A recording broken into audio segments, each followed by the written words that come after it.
दोस्तों, एक महिला पुलिस ऑफिसर है जिसका नाम कविता मड़िया होता है। वह अपने पुलिस स्टेशन से चलती है और एक पास के ठेके पर जाती है और जहां पर जाकर वो काफ़ी देर रात तक ड्रिंक करती है और जिसके बाद वह सीधे अपने घर पर आती है।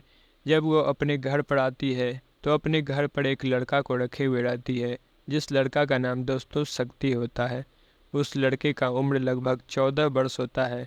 अब वो लड़के को करीब रात 10 बजे जगाती है और अपने बेडरूम में लेकर आ जाती है। अब दोस्तों, जब वो उस लड़के को अपने बेडरूम में लेकर आती है तो उसके सामने वो बिल्कुल नंगी हो जाती है। और नंगी होने के बाद जब शक्ति उस महिला पुलिस ऑफिसर को देखता है तो वाकई वो काफ़ी हैरान और परेशान हो जाता है। दरअसल वो जो महिला पुलिस ऑफिसर कविता मड़िया होती है, उसके जो भाड़ होते हैं वो काफ़ी बड़े बड़े होते हैं।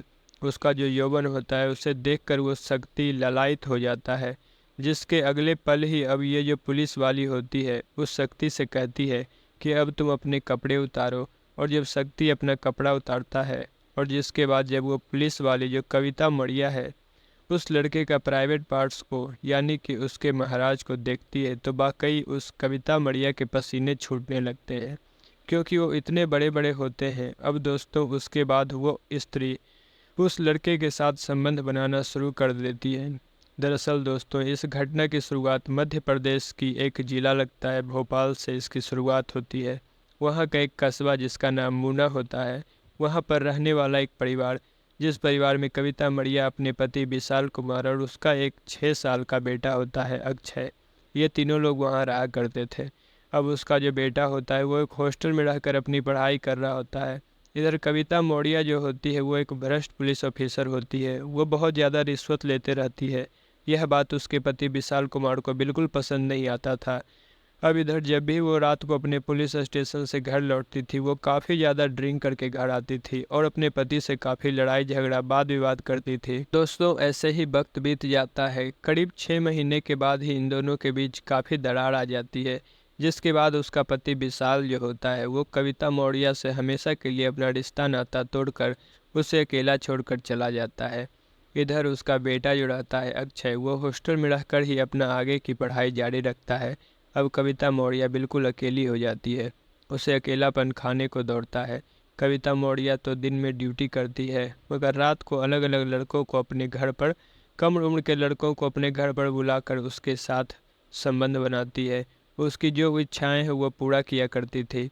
अब दोस्तों, एक दिन की बात है, कविता मौर्य कहीं अपने ड्यूटी से बाजार में निकली हुई थी। तभी एक लड़का एक दुकान से चोरी करके भाग रहा था। अब जैसे ही कविता मौर्य उस लड़के को भागते हुए देखती है वो उसके पीछे कुछ पुलिस कांस्टेबल को लगा देती है और पुलिस कांस्टेबल उसे लगातार पकड़ने की कोशिश करता है। मगर वह जो लड़का होता है दोस्तों, उसका नाम शक्ति होता है और उसकी उम्र लगभग 14 साल होती है। अब पुलिस कांस्टेबल काफ़ी उसे पकड़ने की कोशिश करते हैं लेकिन वो लड़का काफ़ी तेज तर्रार, काफ़ी फुर्तीला होता है। वह पुलिस वालों के हाथ नहीं आता है। और दोस्तों, ऐसे ही 2 महीने का वक्त बीत जाता है। एक दिन उस पुलिस कांस्टेबल को पता चलता है कि वो जो शक्ति होता है वो एक पार्क में बैठा हुआ है और वहीं से वो पुलिस कांस्टेबल उस लड़के को गिरफ्तार करके उस मैडम यानी कि कविता मौर्य के हवाले सौंप देते हैं। अब जो कविता मौर्य रहती है जब उस लड़के को देखती है, उस लड़के को देखकर काफ़ी दंग रह जाती है, क्योंकि उस लड़के की उम्र होती तो महज 14 साल की, मगर वो काफ़ी तेज तर्रार और फुर्तीला रहता है और देखने में भी काफ़ी स्मार्ट होता है। अब जो कविता मौर्य होती है उसे वो जेल में नहीं बंद करके वो अपने घर ले जाती है और उसे अच्छा खाना खिलाती है, उसे पहनने को अच्छा कपड़ा देती है और उसका ख्याल रखने लगती है। शुरुआत के दिन में तो उस शक्ति को उस कविता मौर्य के घर पर मन नहीं लगता है दोस्तों। इधर कविता मौर्य जो होती है उस शक्ति का एक से एक छोटी से छोटी ख्याल रखने लगती है।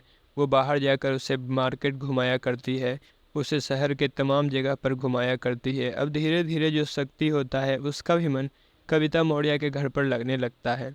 लेकिन शक्ति को क्या पता था कि आने वाले समय में उसके साथ क्या घटना घटने वाली है। अब दोस्तों, एक दिन की बात होती है, वो जो महिला पुलिस ऑफिसर थी वो अपने थाने से शाम के वक्त निकलती है और एक पास के ठेके पर चली जाती है और वहाँ देर रात तक वो ओवर ड्रिंक करती है।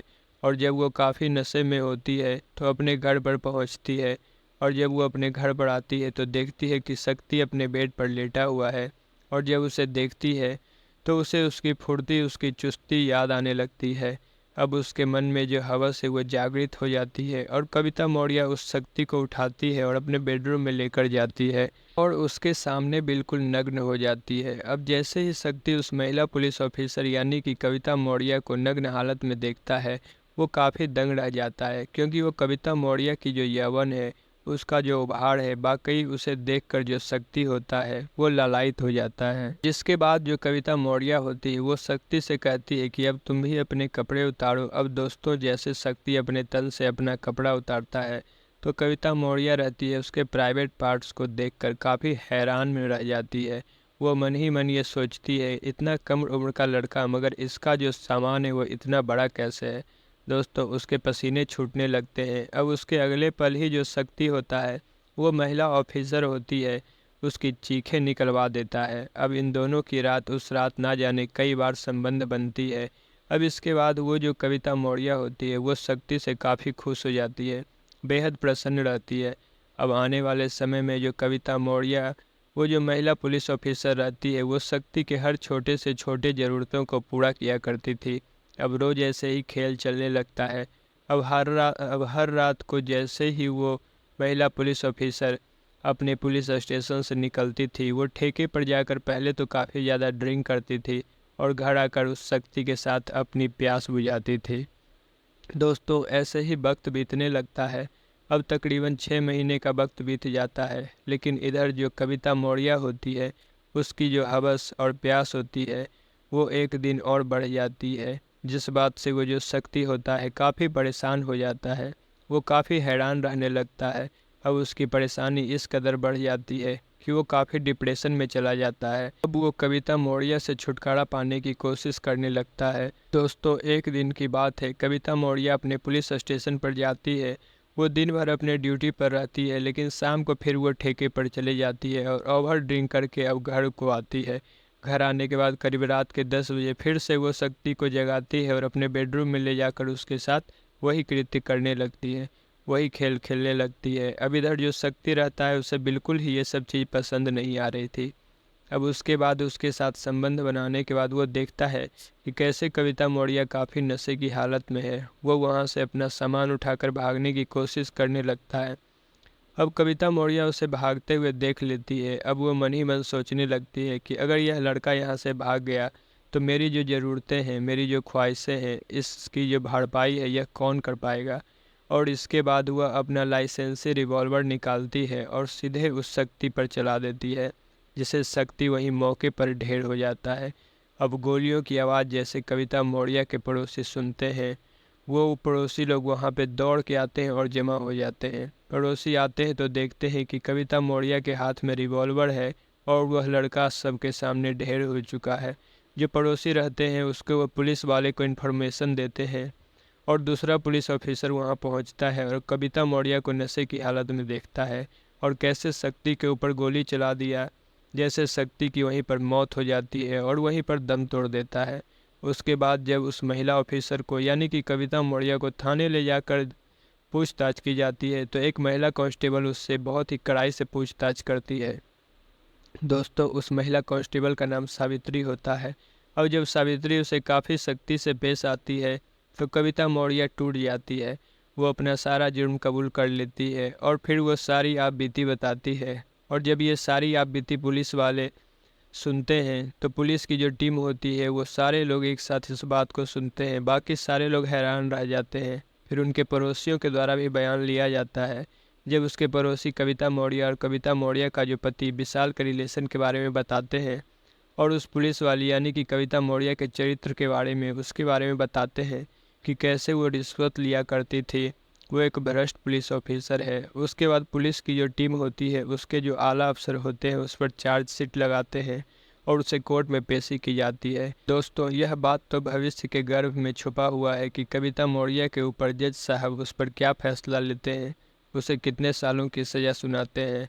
लेकिन दोस्तों, यहाँ सबसे बड़ी सोचने वाली यह बात है कि जो लड़का शक्ति होता है उसकी ज़िंदगी कैसे बर्बाद हो जाती है, उसकी ज़िंदगी कैसे उजड़ जाती है, वो कैसे इस दुनिया को छोड़कर चला जाता है।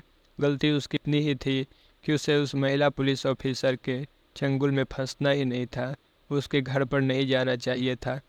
इधर दोस्तों सिक्के के दूसरे पहले में कविता मौर्य जो होती है वह भी अपने हवस की प्यास बुझाने के लिए बर्बाद कर देती है, उसकी ज़िंदगी को उजाड़ कर रख देती है, उसे इस दुनिया से ही रुस्वा कर देती है। तो दोस्तों आखिर इस पूरी कहानी को सुनाकर मेरा मकसद आपकी भावनाओं को ठेस नहीं पहुंचाना था, आपके दिल को आहत नहीं करना था, बल्कि आपको जागरूक करना था कि इंसान किस वक्त किस मुसीबत किस दलदल में फंस जाए। तो दोस्तों आदमी को हर कुछ काफ़ी समझ के अपना हर कदम काफ़ी फूक फूक कर रखना चाहिए। तो दोस्तों इस कहानी को सुनकर आपकी राय इस कहानी के बारे में क्या है? इस कहानी के कमेंट बॉक्स में अपनी राय को हमारे साथ ज़रूर साझा करिएगा। फिर मिलते हैं आपसे एक नई कहानी के साथ। तब तक के लिए जय हिंद।